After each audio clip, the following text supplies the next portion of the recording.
प्रेमाची गोष्ट या मालिकेच्या येणाऱ्या प्रोमोमध्ये आपल्याला पाहायला मिळणार आहे आणि ते म्हणजेच की हर्षने खूप मोठा डाव रचलेला असतो आणि त्या डावामध्ये बिचारी सावनी अडकलेली असते। त्याने फोन करून सावनीला सांगितलेलं असतं की मी दिलेल्या एक्सपेन्सिव्ह ज्या काही वस्तू आहेत, त्याचप्रमाणे आदित्यच्या नावावर जे काही प्रॉपर्टी केलेले जे काही पेपर्स आहेत ते सगळं काही पाठवून दे माझ्याकडे, मी सुरक्षित ठेवेल।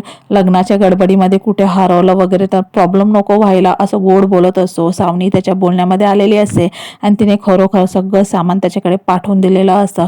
हर्षला काही तिच्याबरोबर लग्न करायचं नसतं, परंतु ही गोष्ट ज्यावेळेला सावनी मुक्ताला सांगते त्यावेळेला मात्र मुक्ता म्हणत असते की ही सावनी काय वेडी झाली आहे का, डोक्यावर पडलेली आहे का, तिला कळत नाही का, सगळ्या वस्तू का पाठवून दिल्या।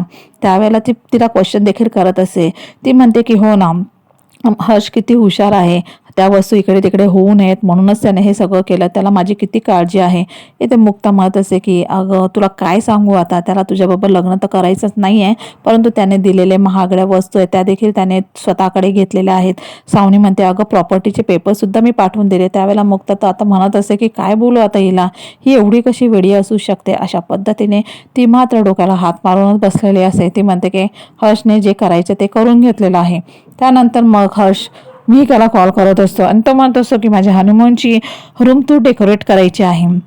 त्यावेळेला मिहिका देखील बिचारी साधे भोळेपणाने तिथे गेलेली असते, परंतु हर्षने तिला देखील चहामध्ये काहीतरी टाकून तिला बेशुद्ध केलेलं असतं आणि नंतर त्याने आपला जो काही डाव आहे त्याचा पुढचं जे काही पाऊल त्याने उचललेलं असतं। ज्या वेळेला मुक्ता आणि सागर येतात नको त्या अवस्थेमध्ये मिहिकाला बघितलेलं असतं, त्यावेळेला त्यांना खूप जबरदस्त धक्का बसलेला असतो।